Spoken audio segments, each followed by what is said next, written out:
Il ne suffit pas de travailler avec des animaux, il ne suffit pas de mener un élevage pour que l'activité relève d'une activité agricole. Bonjour les néo-campagnards.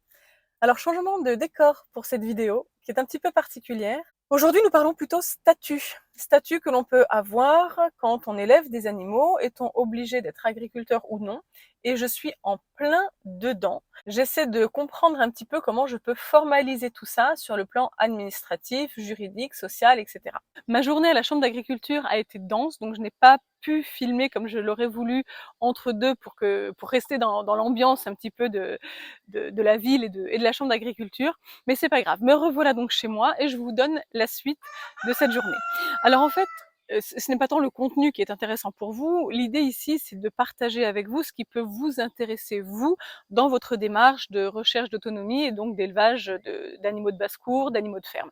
Avant d'expliquer ce qui peut être pertinent pour vous, je vous remets quand même dans le contexte qui me concerne, de façon que vous puissiez faire des liens et des rapprochements.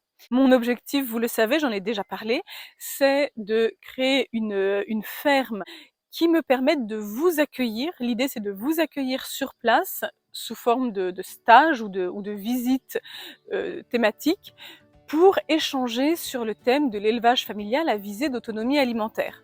Donc évidemment pour cela, il faut que je commence par développer ma ferme, mes compétences évidemment, et puis que je partage avec vous toutes ces nouvelles connaissances. Je partage déjà en ligne les connaissances que j'ai déjà ou que j'acquiers au fur et à mesure, et ça permet un échange avec vous, ce qui est déjà très enrichissant.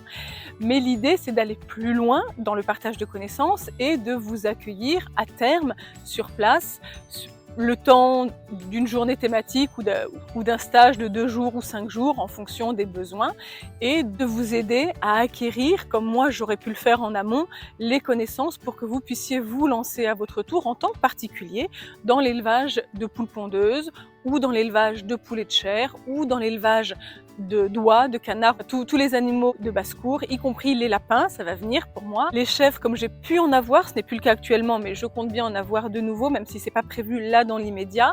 Donc savoir faire ces fromages pour une consommation personnelle, à chaque fois, hein, je remets bien dans le cadre, il ne s'agit absolument pas de former des professionnels, mais je sais que nous sommes nombreux à rechercher cette autonomie alimentaire, tout en conservant un autre emploi actuel, c'est-à-dire que tout le monde n'a pas vocation à être agriculteur.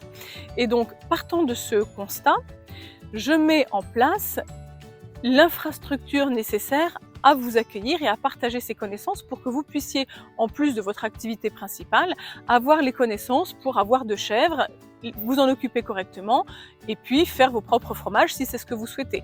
Ou alors que vous puissiez, en plus de votre activité déjà en place, et qui n'a probablement rien à voir avec l'élevage, que vous puissiez mettre en place un petit élevage de poules pondeuses ou de poulets de chair ou de lapins, etc.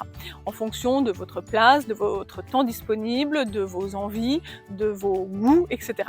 Donc ça, c'est le projet que moi je mène et que je partage avec vous au fur et à mesure de sa mise en place par l'intermédiaire de cette chaîne YouTube.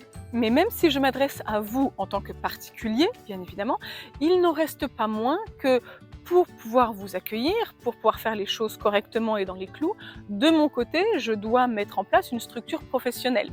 Et donc c'est à ça que je travaille actuellement. Donc ça, c'était pour vous planter le décor, pourquoi j'ai passé ma journée à la chambre d'agriculture hier, où j'en suis dans mon installation, etc. Ceci étant dit, ce qui est intéressant maintenant, c'est de savoir ce que vous, ça peut vous apporter, et il est important que vous ayez les connaissances qui vous permettent de faire un choix éclairé pour votre situation. Alors, je ne vous cacherai pas qu'il n'a pas été évident pour moi de comprendre ce qui relevait d'une activité agricole de ce qui relevait d'une activité commerciale. Parce qu'à partir du moment où on élève des animaux, il était évident pour moi que l'activité relevait d'une activité agricole. Or, ce n'est pas le cas.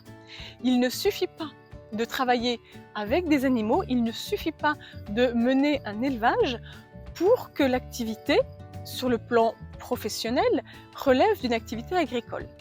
Donc là, dans cette vidéo, l'idée pour moi est de vous faire comprendre la différence entre une activité agricole et une activité commerciale, parce que ça peut vous servir, même si, dans les deux cas, on élève des animaux.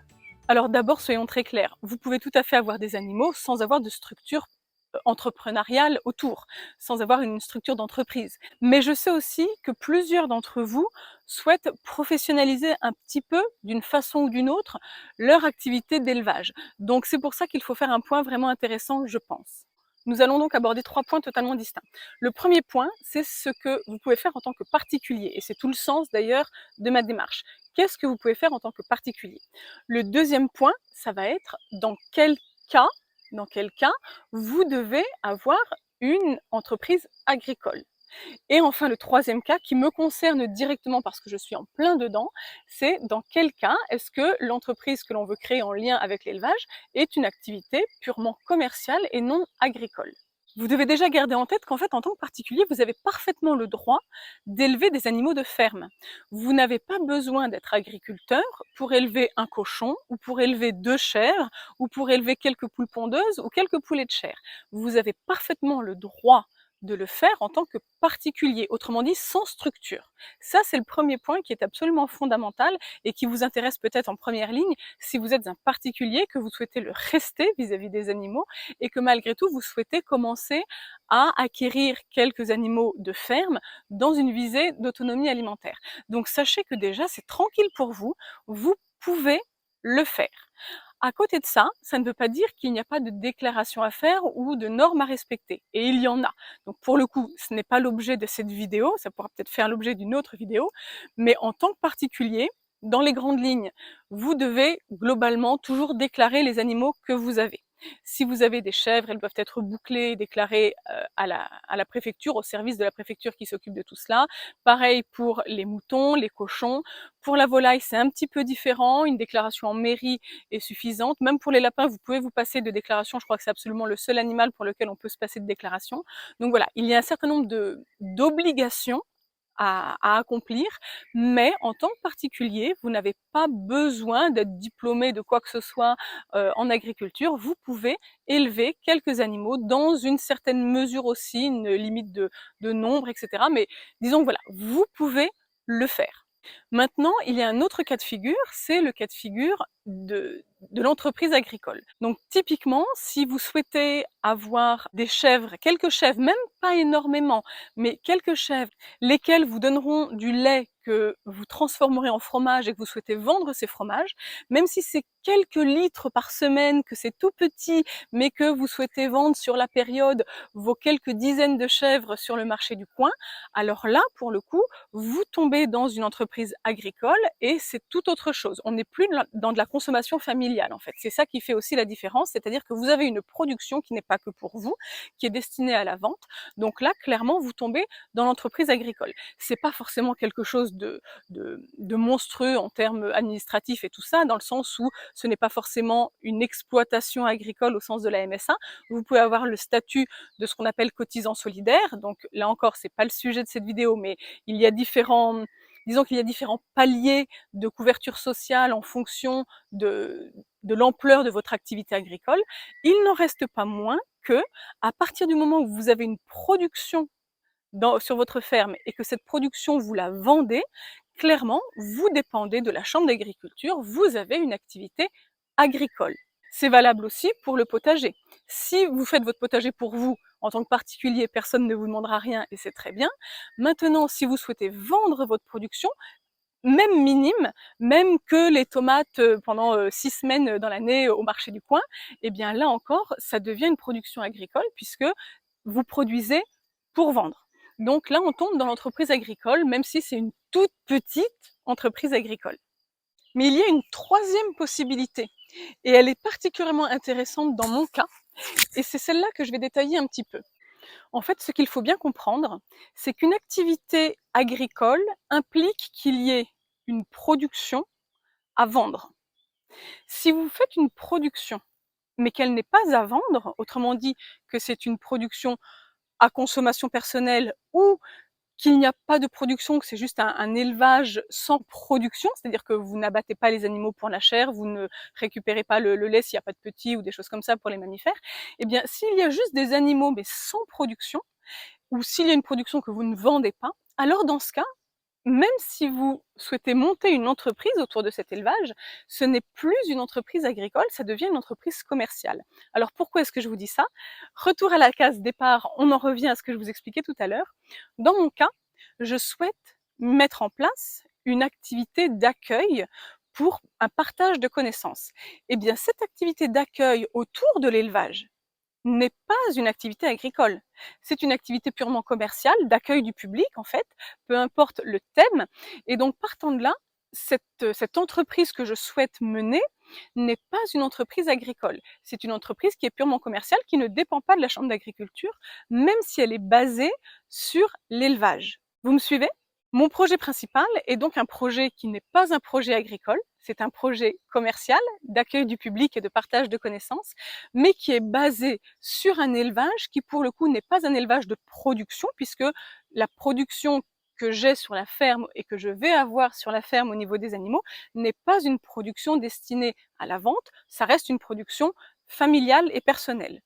Pour autant, j'ai quand même un petit élément de production agricole, pour le coup, stricto sensu, c'est la vente d'œufs fécondés, la vente des œufs qui sont prêts à couver. Donc cette année, je n'avais que les poules bourbonnaises pour cela, mais j'espère bien au printemps prochain avoir des œufs de Cannes également et des œufs d'oie. Et puis pourquoi pas me diversifier avec d'autres races de poules de ferme, toujours puisque ça reste mon thème. Donc la vente d'œufs prêts à couver, pour le coup, là, c'est bien une production de la ferme, une production animale, et c'est bien une production que je souhaite vendre. Donc sur cette petite partie-là, on est bien dans une activité agricole.